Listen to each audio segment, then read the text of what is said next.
ಓಂ ಶಾಂತಿ. ಬಾಪ್ದಾದ ಮಧುಬನ್ ಮುರಳಿ 18/1/2026. ಇಲ್ಲಿ ಬಾಬಾ ಏನು ಹೇಳ್ತಾ ಇದ್ದಾರೆ, ಮಧುರ ಮಕ್ಕಳೇ, ಜ್ಞಾನರತ್ನಗಳಿಂದ ನಿಮ್ಮ ಜೋಳಿಗೆಯನ್ನು ತುಂಬಿಸಿಕೊಂಡು ದಾನವು ಮಾಡಬೇಕು. ಇತರರಿಗೆ ದಾರಿ ತೋರಿಸಿದಷ್ಟು ನಿಮಗೆ ಆಶೀರ್ವಾದಗಳು ಲಭಿಸುತ್ತವೆ. ಓಂ ಶಾಂತಿ. ಶಿವ ತಂದೆ ನಮಗೆ ಶಿಕ್ಷಣ ಕೊಡುತ್ತಾರೆ ಎಂದು ಮಧುರ ಮಕ್ಕಳು ಪಕ್ಕಾ ನೆನಪಿಡಬೇಕಾಗಿದೆ. ಶಿವ ತಂದೆ ಪತಿತ ಪಾವನ ಸದ್ಗತಿದಾತ. ಸದ್ಗತಿ ಅಂದರೆ ಸ್ವರ್ಗದ ಒಂದು ರಾಜ್ಯ ಭಾಗ್ಯ. ಬಾಬಾ ಎಷ್ಟು ಮಧುರರಾಗಿದ್ದಾರೆ, ಎಷ್ಟು ಪ್ರೀತಿಯಿಂದ ಮಕ್ಕಳಿಗೆ ಕುಳಿತು ಶಿಕ್ಷಣ ಕೊಡುತ್ತಾರೆ. ತಂದೆಯು ದಾದಾರವರ ಮೂಲಕ ನಮಗೆ ಶಿಕ್ಷಣ ಕೊಡುತ್ತಾರೆ. ಬಾಬಾ ಎಷ್ಟು ಮಧುರ, ಎಷ್ಟು ಪ್ರಿಯ, ಯಾವ ತೊಂದರೆಯನ್ನು ಕೊಡುವುದಿಲ್ಲ. ಕೇವಲ ಹೇಳುತ್ತಾರೆ, ನನ್ನನ್ನು ನೆನಪು ಮಾಡಿ, ಚಕ್ರವನ್ನು ನೆನಪು ಮಾಡಿ. ಬಾಬಾ ಏನಂದರು, ನನ್ನ ನೆನಪು ಮಾಡಿರಿ ಮತ್ತು ಚಕ್ರ ನೆನಪು ಮಾಡಿರಿ. ಅಂದರೆ ಚಕ್ರ ನೆನಪು ಮಾಡೋದಂದ್ರೇನು, 5000 ವರ್ಷ ಸೃಷ್ಟಿ ಚಕ್ರ. ಅಂದರೆ ಯಾವ್ಯಾವ ಸಮಯದಲ್ಲಿ ಯಾವ್ಯಾವ ಪಾತ್ರ ಇತ್ತು ಅದು ಸ್ಮೃತಿಯಲ್ಲಿ ತಂದುಕೊಂಡಾಗ ಆ ಒಂದು ಶಕ್ತಿಗಳು ನಮ್ಮಲ್ಲಿ ಇಮರ್ಜ್ ಆಗ್ತವೆ. ಅಂದರೆ ನಾವು ಲೆಕ್ಕ ಇಲ್ಲದಷ್ಟು ಬಾರಿ ದೇವತೆಗಳ ಪಾತ್ರ ಮಾಡಿದ್ದೀವಿ. ಪೂಜ್ಯ ಸ್ವರೂಪದ ಪಾತ್ರ ಆಗುತ್ತೆ, ಬ್ರಾಹ್ಮಣ ಸ್ವರೂಪದ ಪಾತ್ರ, ಅನಾದಿ ಜ್ಯೋತಿ ಸ್ವರೂಪದ ಪಾತ್ರ, ಎಲ್ಲ ಪಾತ್ರ ಮಾಡಿದ್ದೀವಿ. ಆ ಎಲ್ಲ ಶಕ್ತಿಗಳು ಇದ್ದಾವೆ, ಆದರೆ ಗುಪ್ತವಾಗಿದ್ದಾವೆ. ನಾವು ಲೆಕ್ಕವಿಲ್ಲದಷ್ಟು ಬಾರಿ ಪಾವನವಾಗಿ ಪರಂಧಾಮದಲ್ಲಿದ್ವಿ. ನಮ್ಮಲ್ಲಿ ಎಲ್ಲ ಗುಣಗಳು ಇದ್ದಾವೆ, ಶಾಂತಿ, ಆನಂದ, ಪ್ರೀತಿ, ಎಲ್ಲ ಶಕ್ತಿಗಳು ಇದ್ದಾವೆ. ಆಮೇಲೆ ದೇವತಾ ಗುಣಗಳು ಎಲ್ಲ ಇದ್ದಾವೆ. ಅವೇನೇನು ಮಾಡಬೇಕು, ಗುಪ್ತವಾಗಿದ್ದಾವೆ. ದೇಹ ಅನ್ನೋ ಸ್ಮೃತಿಯಲ್ಲಿ ಬಂದಿರೋದ್ರಿಂದ ಅವೇನಾಗ್ಬಿಟ್ಟವೆ, ಗುಪ್ತವಾಗಿಬಿಟ್ಟವೆ, ಮರ್ಜಿ ಆಗಿಬಿಟ್ಟವೆ. ಈಗ ನಾವು ಅವುಗಳನ್ನ ಸ್ಮೃತಿಯಲ್ಲಿ ತಂದುಕೊಳ್ಳೋದ್ರಿಂದ ಏನಾಗ್ತವೆ, ಇಮರ್ಜ್ ಆಗ್ತವೆ. ಮತ್ತು ನಮ್ಮ ದೈವ ಶಕ್ತಿಗಳೆಲ್ಲ ಇಮರ್ಜ್ ಆದಂಗೆಲ್ಲ ನಮ್ಮ ಅಸುರಿ ಶಕ್ತಿಗಳು ಮರ್ಜ್ ಆಗ್ತವೆ, ಅವು ಬಿಟ್ಟು ಹೋಗ್ತವೆ. ಅಸುರಿ ಗುಣಗಳು, ಅಸುರಿ ಸಂಸ್ಕಾರಗಳು ಮತ್ತು ದೈವಿ ಗುಣಗಳು ಬಂದಂಗೆಲ್ಲ ಏನಾಗ್ತತೆ, ನಮ್ಮಲ್ಲಿ ಪಾಸಿಟಿವ್ ಶಕ್ತಿ ಹೆಚ್ಚುತ್ತೆ. ಮತ್ತು ಬಾಬಂದು ಏಕರಸದ ನೆನಪು ಆಗ್ತತೆ. ಈ ಥರ ನನ್ನ ನೆನಪು ಮಾಡಿರಿ ಮತ್ತು ಚಕ್ರವನ್ನು ನೆನಪು ಮಾಡಿರಿ ಅಂತ ಬಾಬಾ ಹೇಳ್ತಾರೆ. ತಂದೆಯ ನೆನಪಿನಲ್ಲಿ ಹೃದಯ ಸಂಪೂರ್ಣ ಶಾಂತವಾಗಬೇಕು. ಒಬ್ಬ ತಂದೆಯ ನೆನಪು ಮಾತ್ರ ಸತಾಯಿಸಬೇಕು. ಏಕೆಂದರೆ ತಂದೆಯಿಂದ ದೊರೆಯುವ ಆಸ್ತಿ ಬಹಳ ದೊಡ್ಡದು. ತಮ್ಮನ್ನು ತಾವು ನೋಡಿಕೊಳ್ಳಬೇಕು. ನನಗೆ ತಂದೆಯೊಂದಿಗೆ ಎಷ್ಟು ಪ್ರೀತಿ ಇದೆ, ನಮ್ಮಲ್ಲಿ ದೈವಿ ಗುಣಗಳು ಎಷ್ಟು ಇದೆ. ನೀವು ಈಗ ಮುಳ್ಳಿನಿಂದ ಹೂವಾಗುತ್ತೀರಿ. ಯೋಗದಲ್ಲಿ ಇದ್ದಷ್ಟು ಮುಳ್ಳು ಹೂವಾಗುತ್ತದೆ, ಸತೋಪ್ರಧಾನವಾಗುತ್ತದೆ. ಹೂವಾದ ಮೇಲೆ ಇಲ್ಲಿ ಉಳಿಯಲು ಆಗುವುದಿಲ್ಲ. ಹೂಗಳ ತೋಟವೇ ಸ್ವರ್ಗ. ಯಾರು ಹೆಚ್ಚಿನ ಮುಳ್ಳುಗಳನ್ನು ಹೂವಾಗಿಸುತ್ತಾರೋ ಅವರಿಗೆ ನಿಜವಾದ ಸುಗಂಧಿತ ಹೂವು ಎಂದು ಕರೆಯುತ್ತಾರೆ. ಅವರು ಯಾರಿಗೂ ಮುಳ್ಳಾಗುವುದಿಲ್ಲ. ಕ್ರೋಧ ಬಹಳ ದೊಡ್ಡ ಮುಳ್ಳಾಗಿದೆ, ಬಹಳಷ್ಟು ಜನರನ್ನು ಸತಾಯಿಸುತ್ತದೆ. ನೀವು ಮಕ್ಕಳು ಈಗ ಸಂಗಮಯುಗದಲ್ಲಿ ಮುಳ್ಳಿನ ಪ್ರಪಂಚದಿಂದ ಈ ತೀರಕ್ಕೆ ಬಂದು ಬಿಟ್ಟಿದ್ದೀರಿ. ಮಾಲಿ ಹೂಗಳನ್ನು ವಿಭಿನ್ನ ಪಾತ್ರೆಯಲ್ಲಿಡುವಂತೆ ತಂದೆ ಈಗ ನಿಮ್ಮನ್ನು ಸಹ ಸಂಗಮಯುಗದ ಪಾತ್ರೆಯಲ್ಲಿ ಪ್ರತ್ಯೇಕವಾಗಿ ಇಟ್ಟಿದ್ದಾರೆ. ಅಂದರೆ ನೋಡ್ರಿ, ಸಂಗಮಯುಗದ ಪಾತ್ರೆ ಅಂದ್ರೇನು, ನಮಗೇನು ನಮ್ಮ ಈಗ ನಮ್ಮ ನಡೆನುಡಿಗಳೇ ಬೇರೆ. ಬಾಬಾ ನೆನಪು ಮಾಡೋದು, ಜ್ಞಾನ ಕೇಳೋದು, ಹೌದಾ, ಸೇವೆ ಮಾಡೋದು. ನೋಡ್ರಿ, ಕಲಿಯುಗದವ್ರದ್ದು ನಮ್ಮದು ಭಿನ್ನ ಆಗ್ತತೆ. ನಮ್ಮ ಚಲನವಲನಗಳೇ ಬೇರೆ. ನಮ್ಮ ಪರಿವಾರ ಯಾವುದು, ದೈವ ಪರಿವಾರ. ನಮ್ಮ ತಂದೆ ತಾಯಿ ಯಾರು, ಶಿವಬಾಬಾ, ಬ್ರಹ್ಮಬಾಬಾ. ಅಂದರೆ ನಮ್ಮದೇನಾಯಿತು, ಸಂಗಮಯುಗ. ನಾವೇ ಪ್ರತ್ಯೇಕವಾಗಿ ಇದ್ದೀವಿ. ಈಗ ಬಾಬಾ ಏನು ಹೇಳ್ತಾ ಇದ್ದಾರೆ, ಸಂಗಮಯುಗದ ಪಾತ್ರೆಯಲ್ಲಿ ಪ್ರತ್ಯೇಕವಾಗಿ ಇಟ್ಟಿದ್ದಾರೆ. ನಂತರ ನೀವು ಹೂಗಳಾಗಿ ಸ್ವರ್ಗಕ್ಕೆ ಹೋಗುತ್ತೀರಿ. ಕಲಿಯುಗದ ಮುಳ್ಳುಗಳು ಭಸ್ಮವಾಗುತ್ತವೆ. ಬಾಬಾ ಇಲ್ಲಿ ಏನು ಹೇಳ್ತಾ ಇದ್ದಾರೆ, ಮಧುರ ಮಕ್ಕಳು ತಿಳಿದುಕೊಂಡಿದ್ದಾರೆ, ಪಾರಲೌಕಿಕ ತಂದೆಯಿಂದ ನಮಗೆ ಅವಿನಾಶಿ ಆಸ್ತಿ ಸಿಗುತ್ತದೆ. ಬಾಪ್ ದಾದಾರೊಂದಿಗೆ ಸಂಪೂರ್ಣ ಪ್ರೀತಿ ಇರುವ ನಿಜವಾದ ಮಕ್ಕಳು ಬಹಳ ಖುಷಿಯಾಗಿರುತ್ತಾರೆ. ನಾವು ಜಗತ್ತಿನ ಮಾಲೀಕರಾಗುತ್ತೇವೆ. ಹೌದು, ಅದು ಪುರುಷಾರ್ಥದಿಂದ. ಹೇಳುವುದರಿಂದ ಮಾತ್ರವಲ್ಲ, ಅನನ್ಯ ಮಕ್ಕಳು ಸದಾ ನೆನಪಿಡುತ್ತಾರೆ. ನಾವು ಪುನಃ ಸೂರ್ಯವಂಶಿ ಚಂದ್ರವಂಶಿ ರಾಜಧಾನಿ ಸ್ಥಾಪಿಸುತ್ತಿದ್ದೇವೆ. ತಂದೆ ಹೇಳುತ್ತಾರೆ, ಮಧುರ ಮಕ್ಕಳೇ, ನೀವು ಎಷ್ಟು ಜನರ ಕಲ್ಯಾಣ ಮಾಡುತ್ತೀರೋ ಅಷ್ಟು ನಿಮಗೆ ಪ್ರಾಪ್ತಿ ಸಿಗುತ್ತದೆ. ಅನೇಕರಿಗೆ ದಾರಿ ತೋರಿಸಿದರೆ ಅನೇಕರ ಆಶೀರ್ವಾದ ಸಿಗುತ್ತದೆ. ಜ್ಞಾನ ರತ್ನಗಳಿಂದ ಜೋಳಿಗೆಯನ್ನು ತುಂಬಿಸಿಕೊಂಡು ನಂತರ ದಾನ ಮಾಡಬೇಕು. ಜ್ಞಾನಸಾಗರ ತಂದೆ ನಿಮಗೆ ರತ್ನಗಳ ತಟ್ಟೆಗಳನ್ನು ತುಂಬಿಕೊಡುತ್ತಾರೆ. ಆ ರತ್ನಗಳನ್ನು ಯಾರು ದಾನ ಮಾಡುತ್ತಾರೋ ಅವರು ಎಲ್ಲರಿಗೂ ಪ್ರಿಯವಾಗುತ್ತಾರೆ. ಮಕ್ಕಳ ಹೃದಯದಲ್ಲಿ ಎಷ್ಟು ಖುಷಿ ಇರಬೇಕು. ಬುದ್ಧಿವಂತ ಮಕ್ಕಳು ಹೇಳುತ್ತಾರೆ, ನಾವು ತಂದೆಯಿಂದ ಪೂರ್ಣ ಆಸ್ತಿಯನ್ನು ಪಡೆಯುತ್ತೇವೆ. ತಕ್ಷಣ ಸಿದ್ಧರಾಗುತ್ತೇವೆ. ತಂದೆಯ ಮೇಲೆ ಅಪಾರ ಪ್ರೀತಿ ಇರುತ್ತದೆ, ಏಕೆಂದರೆ ಅವರು ಪ್ರಾಣದಾತ. ಜ್ಞಾನ ವರದಾನದಿಂದ ನಾವು ಏನಿಂದ ಏನಾಗುತ್ತೇವೆ, ನಿರ್ಧನಿಕರಿಂದ ಧನವಂತರಾಗುತ್ತೇವೆ. ತಂದೆಯು ನಮ್ಮನ್ನು ಖಜಾನೆಯಿಂದ ಭರ್ಪೂರು ಮಾಡುತ್ತಾರೆ. ತಂದೆಯ ನೆನಪು ಮಾಡಿದಷ್ಟು ಪ್ರೀತಿ ಹೆಚ್ಚಾಗುತ್ತದೆ, ಸೆಳೆತ ಹೆಚ್ಚಾಗುತ್ತದೆ. ಸೂಜಿ ಶುದ್ಧವಾಗಿದ್ದರೆ ಅಯಸ್ಕಾಂತದ ಕಡೆಗೆ ಸೆಳೆಯಲ್ಪಡುತ್ತದೆ ಅಲ್ಲವೇ? ಬಾಬಾ ಏನು ಹೇಳ್ತಾ ಇದ್ದಾರೆ? ತಂದೆಯ ನೆನಪಿನಿಂದ ಬಂಧನಗಳು ಕಡಿದು ಹೋಗುತ್ತವೆ. ಒಬ್ಬ ತಂದೆಯ ಹೊರತು ಬೇರೆ ಯಾರೂ ನೆನಪಿಗೆ ಬರಬಾರದು. ಬಾಬಾ ಏನು ಹೇಳ್ತಾ ಇದ್ದಾರೆ? ಮಧುರ ಮಕ್ಕಳೇ, ಈಗ ತಪ್ಪು ಮಾಡಬೇಡಿ. ಸ್ವದರ್ಶನ ಚಕ್ರಧಾರಿ ಆಗಿ, ಲೈಟ್ ಹೌಸ್ ಆಗಿ. ಸ್ವದರ್ಶನ ಚಕ್ರಧಾರಿ ಆಗುವ ಅಭ್ಯಾಸ ಚೆನ್ನಾಗಾದರೆ ನೀವೇ ಜ್ಞಾನಸಾಗರರಂತೆ ಆಗುತ್ತೀರಿ. ವಿದ್ಯಾರ್ಥಿಗಳು ಓದಿ ಶಿಕ್ಷಕರಾಗುವಂತೆ ನಿಮ್ಮ ಕೆಲಸವೇ ಇದು. ಎಲ್ಲರನ್ನು ಸ್ವದರ್ಶನ ಚಕ್ರಧಾರಿಯನ್ನಾಗಿ ಮಾಡಿ. ಆಗ ನೀವು ಚಕ್ರವರ್ತಿ ರಾಜರಾಣಿ ಆಗುತ್ತೀರಿ. ಅದಕ್ಕಾಗಿ ತಂದೆಯು ಸದಾ ಕೇಳುತ್ತಾರೆ, ಸ್ವದರ್ಶನ ಚಕ್ರಧಾರಿಗಳಾಗಿ ಕುಳಿತಿದ್ದೀರಾ? ತಂದೆಯೇ ಸ್ವದರ್ಶನ ಚಕ್ರಧಾರಿ. ತಂದೆ ಬಂದಿದ್ದಾರೆ ಮಧುರ ಮಕ್ಕಳನ್ನು ವಾಪಸ್ ಕರೆದುಕೊಂಡು ಹೋಗಲು. ಮಕ್ಕಳಿಲ್ಲದೆ ನಮಗೂ ನೆಮ್ಮದಿ ಇರುವುದಿಲ್ಲ. ಸಮಯ ಬಂದಾಗ ಸಂಕಲ್ಪ ಬರುತ್ತದೆ, ಇನ್ನು ಹೋಗಬೇಕು. ಮಕ್ಕಳು ಬಹಳ ಕರೆಯುತ್ತಾರೆ, ಬಹಳ ದುಃಖದಲ್ಲಿದ್ದಾರೆ. ದಯೆ ಬರುತ್ತದೆ, ಈಗ ನೀವು ಮಕ್ಕಳೇ ಮನೆಗೆ ಹೋಗಬೇಕು. ನಂತರ ಅಲ್ಲಿ ನೀವು ತಮ್ಮ ಸ್ಥಿತಿ ಪ್ರಕಾರ ಸುಖಧಾಮದಲ್ಲಿ ಹೋಗುತ್ತೀರಿ. ಅಲ್ಲಿ ನಾನು ನಿಮ್ಮ ಸಂಗಾತಿಯಾಗಿರುವುದಿಲ್ಲ. ಅಲ್ಲಿ ನಿಮ್ಮ ಸ್ಥಿತಿಯ ಅನುಸಾರ ಆತ್ಮವು ತೆರಳುತ್ತದೆ. ಬಾಬಾ ಏನು ಹೇಳಿದರು? ಈಗೇನು ನಾವು ಪುರುಷಾರ್ಥ ಮಾಡ್ತೀವಿ, ಹೋಗಿ ಪರಂಧಾಮದಲ್ಲಿ ಕೂಡ್ತೀವಿ. ಅಲ್ಲಿ ನಾವು ಲಕ್ಷ್ಮೀನಾರಾಯಣರಷ್ಟು ದೈವಶಕ್ತಿ ತುಂಬ್ಕೊಂಡ್ರೆ ಸತ್ಯಯುಗದಾಗ ಬರ್ತೀವಿ. ರಾಮ ಸೀತೆಯಷ್ಟು ತುಂಬ್ಕೊಂಡ್ರೆ ತ್ರೇತಾಯುಗದಾಗ ಬರ್ತೀವಿ. ನಿಮ್ಮ ಸ್ಥಿತಿಯ ಅನುಸಾರ ಆತ್ಮ ತೆರಳುತ್ತದೆ ಅಂತ ಹೇಳ್ತಾರೆ ಬಾಬಾ. ಬಾಬಾ ಏನು ಹೇಳಿದರು?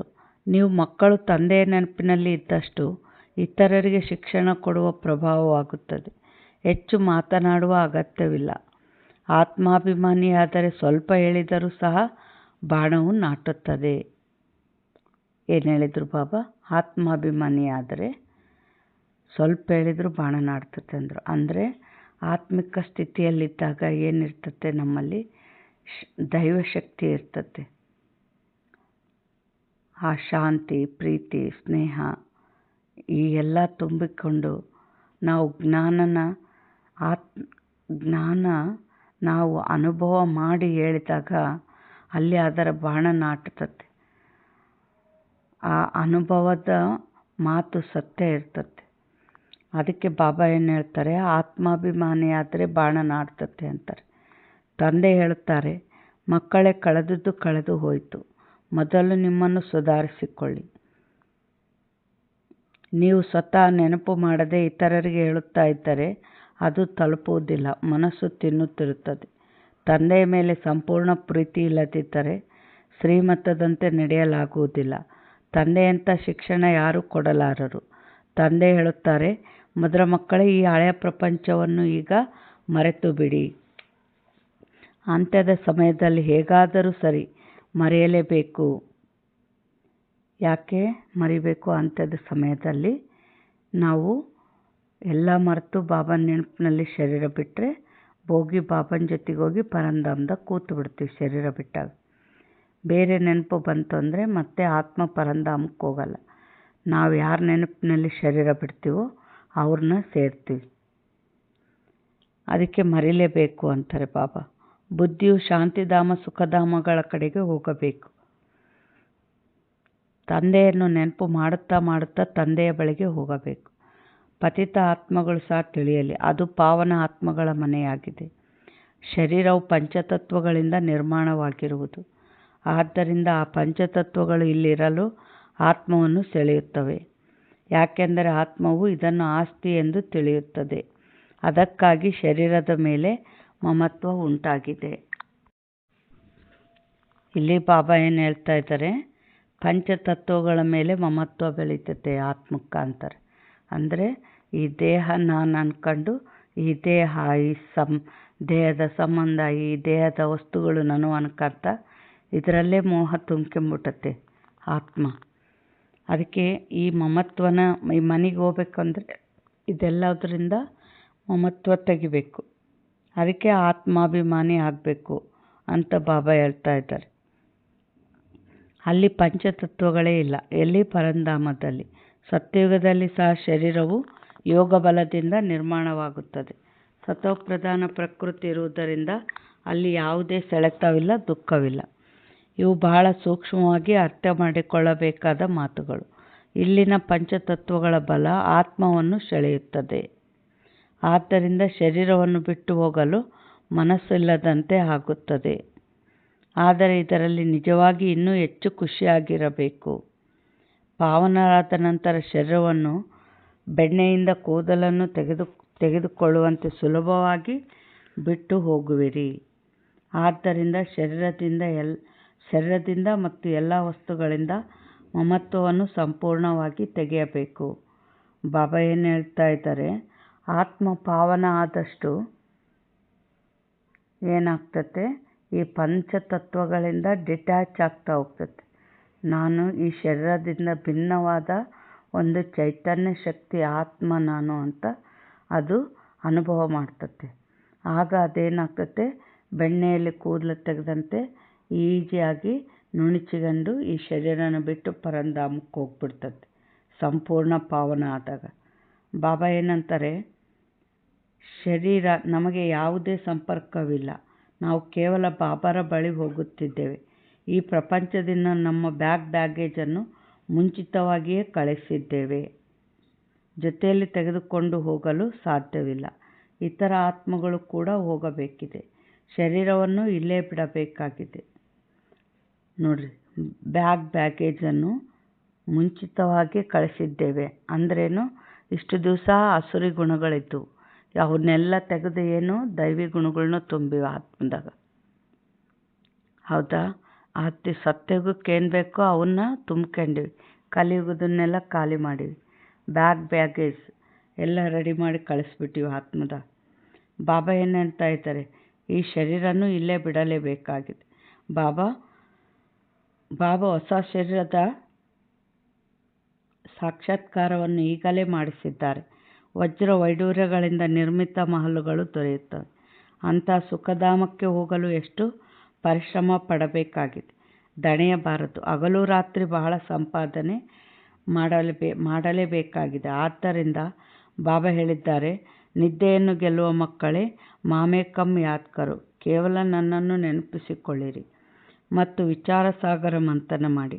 ಡ್ರಾಮಾದ ಸತ್ಯ ರಹಸ್ಯವನ್ನು ಬುದ್ಧಿಯಲ್ಲಿಟ್ಟುಕೊಂಡರೆ ಬುದ್ಧಿ ಸಂಪೂರ್ಣ ಶಾಂತ ಶೀತಲವಾಗುತ್ತದೆ. ಬಾಬಾ ಏನು ಹೇಳಿದರು, ವಿಚಾರ ಸಾಗರ ಮಂಥನ ಮಾಡ್ರಿ ಅಂತ. ಯಾಕೆ? ಈಗ 63 ಜನ್ಮದ ಪಾಪಗಳಿದ್ದಾವೆ. ಅಲ್ಲಿ ಬಾಬಾ ಇದು ಸರಿ ಮಾಡು, ಅದು ಸರಿ ಮಾಡು ಅಂದರೆ ಬಾಬಾ ಏನಂತಾರೆ, ಎಲ್ಲ ಖಜಾನೆಗಳನ್ನ ಕೊಟ್ಟಿದ್ದೀನಿ, ನಿಮ್ಮ ಪ್ರಾಬ್ಲಮ್ ನೀವು ಸಾಲ್ವ್ ಮಾಡ್ಕೊಳ್ರಿ ಅಂತಾರೆ ಬಾಬಾ. ಅದಕ್ಕೆ ಯಾವ ಪ್ರಾಬ್ಲಮ್ ಯಾವ ರೀತಿ ಸಾಲ್ವ್ ಮಾಡ್ಕೋಬೇಕು, ಇದು ವಿಚಾರ ಸಾಗರ ಮಂಥನ ನಡಿಬೇಕು. ವಿಧಿ ವಿಧಾನಗಳಿದ್ದಾವೆ. ಯೋಗವನ್ನು ಪ್ರಯೋಗದಲ್ಲಿ ತಂದು ನಮ್ಮ ಪ್ರಾಬ್ಲಮ್ ಸಾಲ್ವ್ ಮಾಡ್ಕೋಬೇಕು. ಅದಕ್ಕೆ ಬಾಬಾ ಏನಂತಾರೆ, ವಿಚಾರ ಸಾಗರ ಮಂಥನ ಮಾಡಿ ಅಂತ ಹೇಳ್ತಾರೆ. ಮಹಾರಥಿ ಮಕ್ಕಳು ಎಂದೂ ಅಲುಗಾಡುವುದಿಲ್ಲ. ಶಿವಬಾಬಾರವರನ್ನು ನೆನಪು ಮಾಡುತ್ತಿದ್ದರೆ ಅವರೇ ಸಂಭಾಲನೆಯನ್ನು ಸಹ ಮಾಡುತ್ತಾರೆ.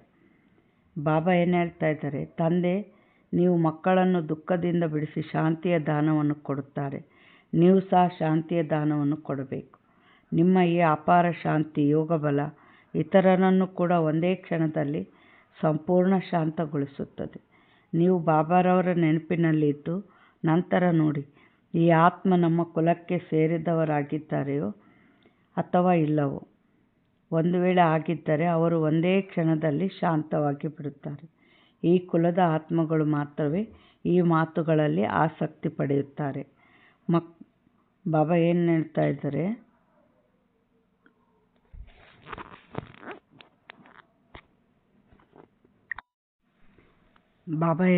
ಇದ್ದಾರೆ, ನೆನಪಿನಲ್ಲಿದ್ದು ನೋಡ್ರಿ. ಆಗ ಒಂದು ಗುರುತಿಸುವ ಶಕ್ತಿ ಬರಬೇಕು. ನಮ್ಮ ನಾಡಿ ನೋಡಿ ಔಷಧ ಕೊಡ್ರಿ ಅಂತ ಹೇಳ್ತಾರಲ್ಲ ಬಾಬಾ. ಅಂದರೆ ಅವು ಸತ್ಯಯುಗ ತ್ರೇತಾಯುಗದಾಗ ಜನ್ಮ ತಗೊಂಡ ಆತ್ಮಗಳಾಗಿದ್ದರೆ ಬಾಬಾನ ನೆನಪು ಮಾಡೋದು ಅವ್ರಲ್ಲಿ ಸಂಸ್ಕಾರ ಇದ್ದರೆ ನಾವು ಹೇಳೋ ಮಾತುಗಳಿಗೆ ಏನು ಮಾಡ್ತವೆ, ಅವು ಇಂಟ್ರೆಸ್ಟ್ ಕೊಡ್ತಾರೆ. ಅವು ನಮ್ಮ ಕುಲದ್ವಲ್ಲ ಅಂದರೆ ನಾವು ಹೇಳೋ ಮಾತಿಗೆ ಇಂಟ್ರೆಸ್ಟ್ ಕೊಡಲ್ಲ. ನಮ್ಮ ಮಾತುಗಳಲ್ಲಿ ಇಂಟ್ರೆಸ್ಟ್ ಇಲ್ಲ ಅಂದರೆ ಅವು ನಮ್ಮ ಕುಲದ ಆತ್ಮಗಳಲ್ಲ ಅಂತ ಅರ್ಥ ಮಾಡ್ಕೋಬೇಕು. ಈಗ 5 ವರ್ಷದ ಹುಡುಗ ಸಂಗೀತ ಆಡ್ತಿರ್ತದೆ. ಯಾಕೆ? ಹೋದ ಜನ್ಮದಲ್ಲಿ ಅದು ಹಾಡಿರೋ ಸಂಸ್ಕಾರ ಇದ್ದರೆ ಅದು ಸಂಗೀತದಿಂದ ಬಹಳ ಖುಷಿ ಪಡ್ತದೆ. ಅದರಂಗೆ ಈ ಆತ್ಮದಲ್ಲಿ ಸತ್ಯಯುಗ ತ್ರೇತಾಯುಗದ ಸಂಸ್ಕಾರ ಇದ್ದವರು ಇದನ್ನು ಕೇಳ್ತಾರೆ. ಅದನ್ನೆಲ್ಲ ನೋಡಿ ನೀವು ಜ್ಞಾನ ಕೊಡಬೇಕು ಅಂತ ಹೇಳ್ತಾರೆ ಬಾಬಾ. ನಿಮ್ಮಲ್ಲಿ ಯೋಗ ಶಕ್ತಿ ಇದ್ದಷ್ಟು ನಿಮಗೆ ಅವು ಆತ್ಮಗಳನ್ನ ಗುರುತಿಸುವ ಶಕ್ತಿ ಬರ್ತದೆ ಅಂತ ಹೇಳ್ತಾರೆ ಬಾಬಾ. ಒಂದು ವೇಳೆ ಅವರು ಆಗಿದ್ದರೆ, ನಮ್ಮ ಕುಲದವರೇ ಆಗಿದ್ದರೆ ಒಂದೇ ಕ್ಷಣದಲ್ಲಿ ಶಾಂತವಾಗಿ ಬಿಡುತ್ತಾರೆ. ಈ ಕುಲದ ಆತ್ಮಗಳು ಮಾತ್ರವೇ ಈ ಮಾತುಗಳಲ್ಲಿ ಆಸಕ್ತಿ ಪಡೆಯುತ್ತಾರೆ. ಮಕ್ಕಳು ಬಾಬಾರವರನ್ನು ನೆನಪು ಮಾಡುತ್ತಿದ್ದರೆ ತಂದೆಯು ಕೂಡ ಪ್ರೀತಿ ಮಾಡುತ್ತಾರೆ. ಆತ್ಮಕ್ಕೆ ಪ್ರೀತಿ ಮಾಡಲಾಗುತ್ತದೆ. ಯಾರು ಹೆಚ್ಚು ಭಕ್ತಿ ಮಾಡಿದ್ದಾರೋ ಅವರೇ ಹೆಚ್ಚು ಅಧ್ಯಯನ ಮಾಡುತ್ತಾರೆ. ಅವರ ಮುಖದಿಂದಲೇ ತಿಳಿದು ಬಿಡುತ್ತದೆ ತಂದೆಯ ಮೇಲೆ ಎಷ್ಟು ಪ್ರೀತಿ ಇದೆ ಎಂದು. ಆತ್ಮವು ತಂದೆಯನ್ನು ನೋಡುತ್ತದೆ. ತಂದೆ ನಮ್ಮಂತಹ ಚಿಕ್ಕ ಬಿಂದು ರೂಪ ಆತ್ಮಗಳಿಗೆ ಶಿಕ್ಷಣ ನೀಡುತ್ತಿದ್ದಾರೆ. ನಾವು ಸಹೋದರ ಸಹೋದರಿಯರಿಗೆ ಶಿಕ್ಷಣ ನೀಡುತ್ತಿದ್ದೇವೆ ಎಂದು ಮುಂದೆ ಹೋದಂತೆ ನಿಮ್ಮದು ಇಂತಹ ಸ್ಥಿತಿ ಆಗಿಬಿಡುತ್ತದೆ.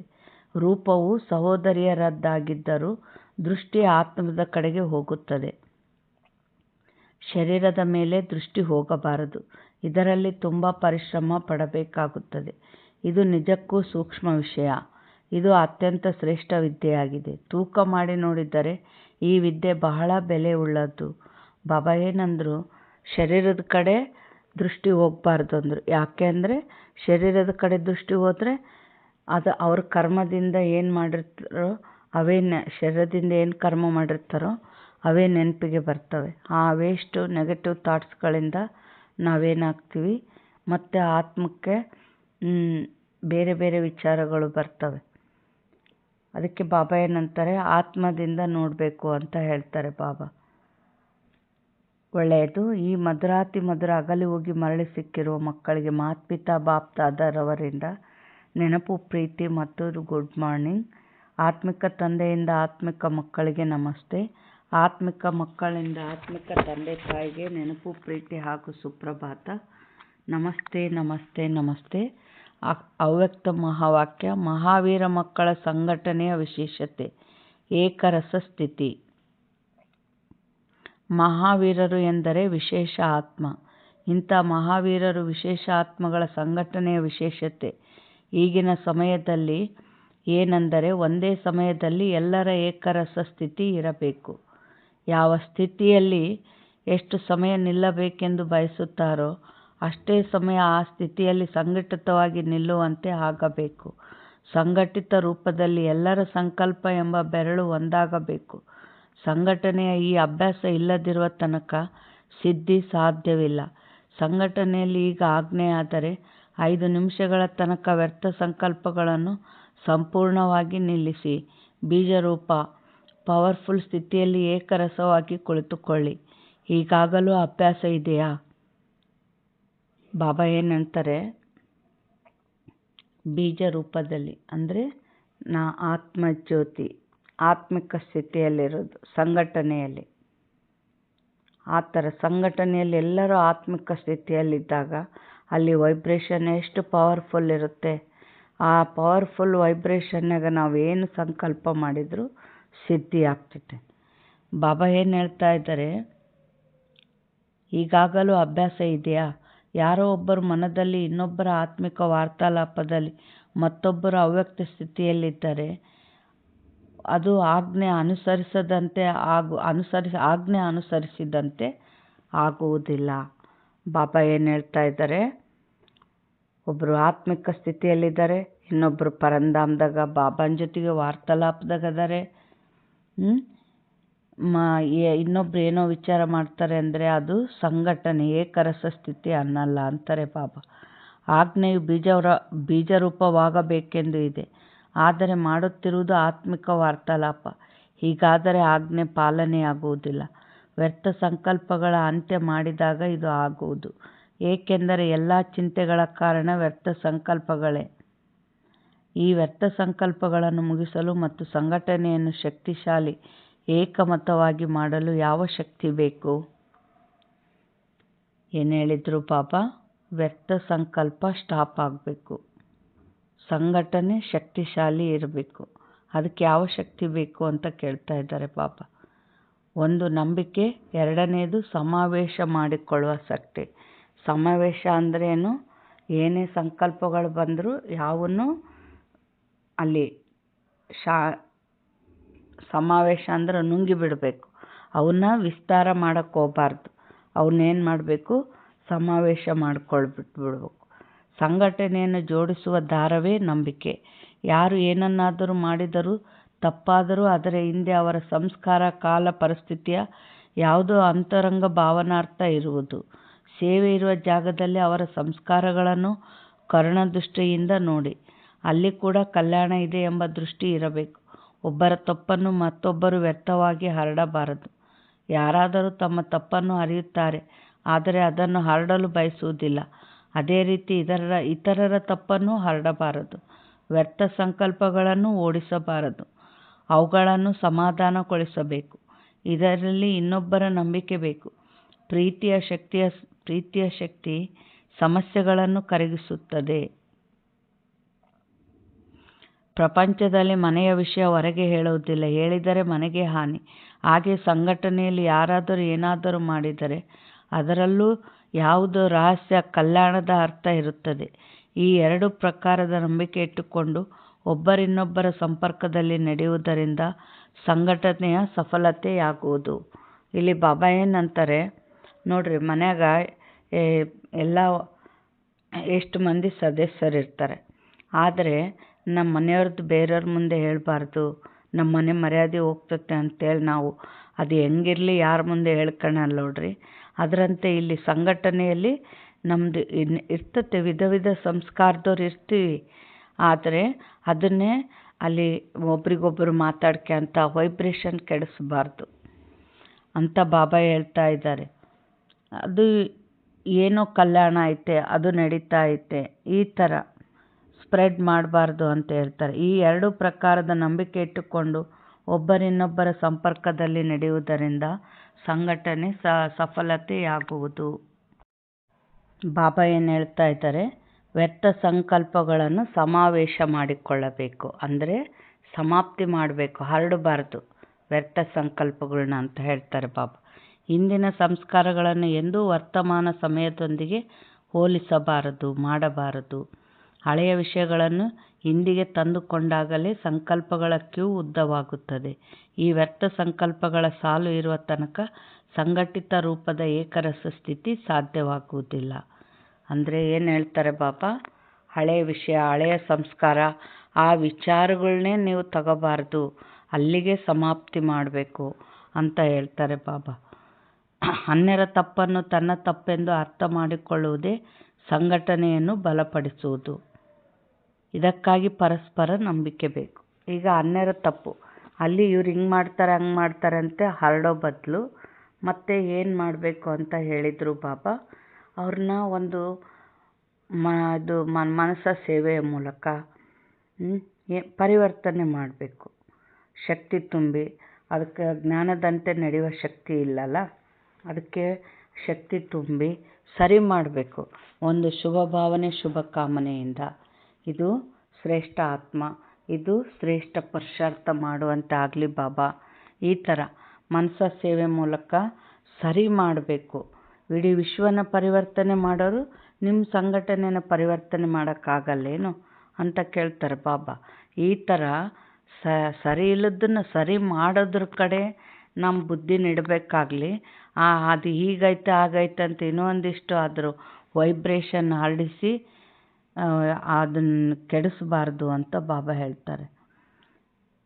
ಪರಿವರ್ತನೆಗೆ ನಂಬಿಕೆ, ಕಲ್ಯಾಣಕ್ಕೆ ನಂಬಿಕೆ, ಇದರಲ್ಲಿ ಸಮಾವೇಶಗೊಳ್ಳುವ ಶಕ್ತಿ ಅವಶ್ಯವಾಗಿರಬೇಕು. ನೋಡಿದ್ದನ್ನು ಮತ್ತು ಕೇಳಿದ್ದನ್ನು ಸಂಪೂರ್ಣ ಸಮಾವೇಶಿಸಿ ಅದೇ ಆತ್ಮಿಕ ದೃಷ್ಟಿಯಿಂದ ಕಲ್ಯಾಣ ಭಾವದಿಂದ ನೋಡುವುದು.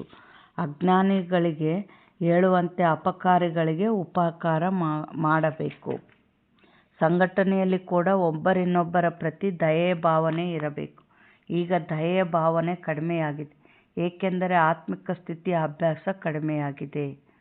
ನೋಡ್ರಿ, ಆತ್ಮಿಕ ಸ್ಥಿತಿ ಇದ್ದಷ್ಟು ನಾನಾತ್ಮ ಸೋದರ ಎನ್ನೋದು ಬಂದಾಗ ದಯಾ ಭಾವನೆ, ಕಲ್ಯಾಣ ಭಾವನೆ ಇರ್ತದೆ. ಆದರೆ ಆತ್ಮಿಕ ಸ್ಥಿತಿನೂ ಇಲ್ಲ, ಸೋದರತ್ವ ಭಾವನೆಯೂ ಇಲ್ಲ.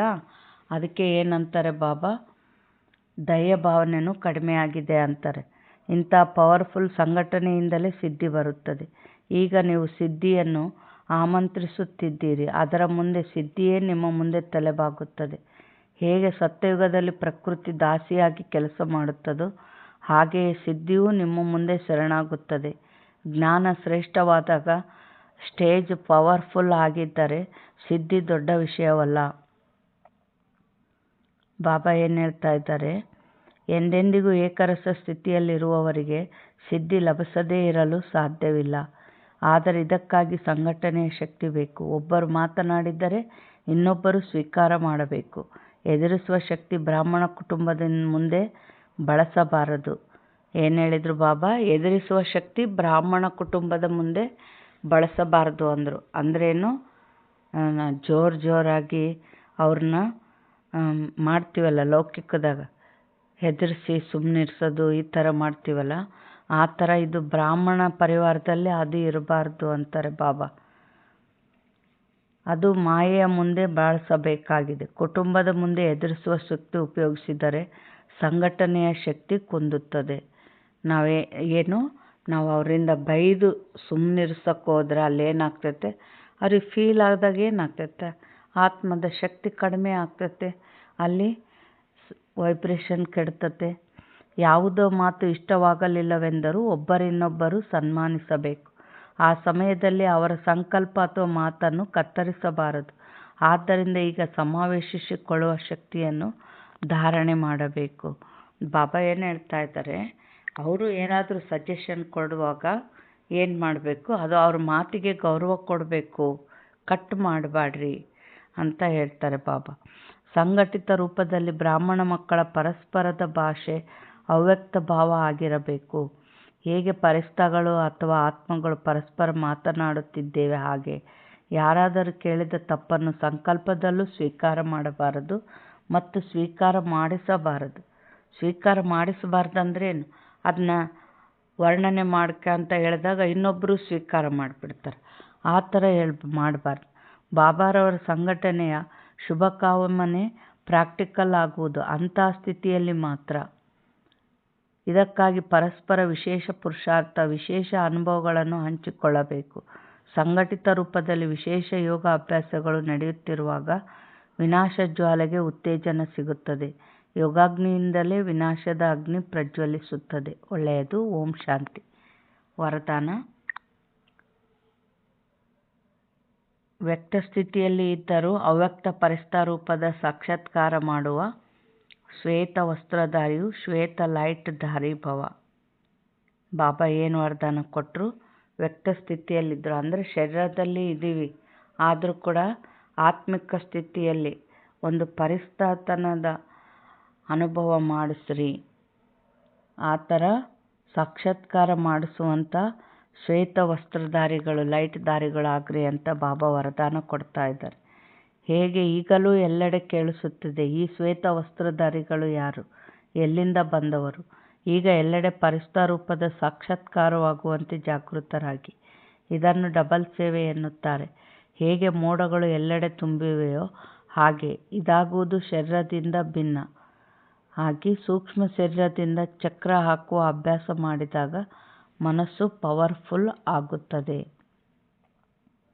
ಬಾಬಾ ಏನು ಹೇಳ್ತಾ ಇದ್ದಾರೆ, ನಾವು ಈ ದೇಹದಿಂದ ಡಿಟ್ಯಾಚ್ ಆಗಿ ಪರಿಷ್ಠ ರೂಪದಲ್ಲಿ ನಾವು ಏನು ಮಾಡ್ತಾ ಇರಬೇಕು, ಸೇವೆ ಮಾಡ್ತಾ ಇರಬೇಕು. ಆತ್ಮಗಳಿಗೆ ಶಾಂತಿ ತುಂಬೋದು, ಶಕ್ತಿ ತುಂಬೋದು, ಆಮೇಲೆ ತಂದೆಯ ಸಂದೇಶ ಕೊಡೋದು, ಇವೆಲ್ಲ ಮಾಡ್ತಾ ಇದ್ದರೆ ಅಲ್ಲಿ ಏನಾಗ್ತದೆ, ಇವೆ ಶ್ವೇತ ವಸ್ತ್ರಧಾರಿಗಳು ಯಾರು ಇವರು ಅನ್ನೋದು ಒಂದು ಬರುತ್ತೆ, ಆ ಮಾತು ಬರುತ್ತೆ. ಈ ಥರ ಸಾಕ್ಷಾತ್ಕಾರ ಆಗುವಂಥ ಪರಿಸ್ಥಿತಿಗಳಾಗ್ರಿ ಅಂತ ಬಾಬಾ ಹೇಳ್ತಾ ಇದ್ದಾರೆ.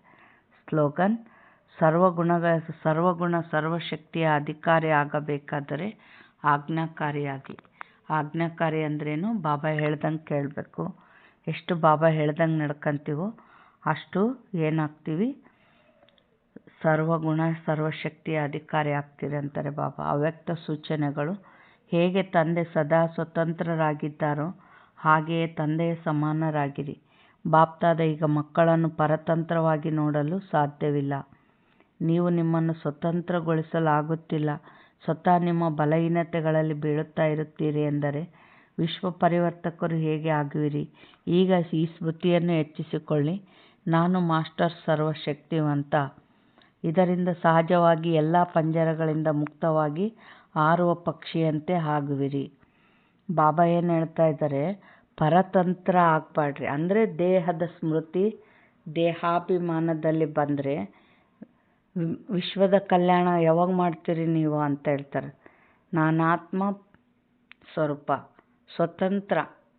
ಎಷ್ಟೆಷ್ಟು ಸ್ವತಂತ್ರ ಆಗ್ತಿರೋ, ಆತ್ಮದ ಗುಣ ಶಕ್ತಿಗಳಲ್ಲಿರ್ತಿರೋ, ಪರಿಷ್ಠ ಆಗಿರ್ತಿರೋ ಅಷ್ಟಷ್ಟು ವಿಶ್ವ ಪರಿವರ್ತಕರು ಆಗ್ತೀರಿ. ಅದು ಆಗಬೇಕಂದ್ರೆ ಮಾಸ್ಟರ್ ಸರ್ವಶಕ್ತಿವಂತ ಆಗ್ರಿ. ಆಗ ಎಲ್ಲ ಪಂಜರಗಳಿಂದ ಮುಕ್ತರಾಗಿ ಹಾರುವ ಪಕ್ಷಿ ಆಗ್ತೀರಿ ಅಂತ ಬಾಬಾ ಹೇಳ್ತಾ ಇದ್ದಾರೆ. ಒಳ್ಳೆಯದು. ಓಂ ಶಾಂತಿ.